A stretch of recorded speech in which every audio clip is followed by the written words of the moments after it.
I've noticed it's common with the ones who have no understanding. There's specific things about the Bible that they all misconstrue and misinterpret, and they think it means the opposite of what it's saying. One of them being about, well, if you say you have no sin, you call him a liar. That's one of the many. But and then they say, oh, well, Paul was carnal. Yeah, these people, and I hope many of them are in ignorance. I hope they be. But when you get to calling, see, first of all, those are different than just not understanding.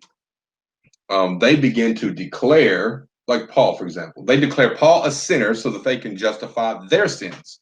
By saying Paul had a thorn in his side and it was sin, is to say there's no salvation to cleanse you from all sin, and that an apostle must be holy, sanctified, and justified, born again. So they say now we're all carnal. You see, that right there is heresy. That's what we call heresy. And a heretic, after the first and second admonition, we are to mark them and have no part with them. So they will do that. I have seen them declare Paul a sinner so that they could, because he said, I had a thorn in my side. I went to the Lord 3 times with this, and the Lord said, my grace is sufficient for thee. So they say, see, Paul was a sinner, and you're telling me that his grace isn't sufficient for my sin? No, Paul was not a sinner.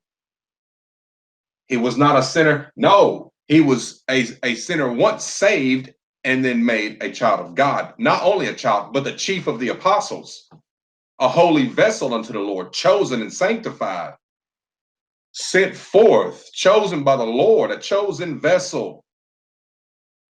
He cannot be in sin and teach the flock and be an apostle. You cannot be in sin and do that. But because you have a holy God. And these people will do that to justify themselves. In doing so, they walk themselves off a cliff as if they're blindfolded, right off the cliff. And I have seen them do it. I have seen them do this just to justify what they've been doing in dark. Well, I can't quit that. And if it was good enough for Paul, it's good enough for me. No, Paul told you, you better be cleansed from all sin. Were you saying Paul was a hypocrite? Are you saying the Holy Spirit was a hypocrite because it was the Holy Spirit that be in Paul that was speaking?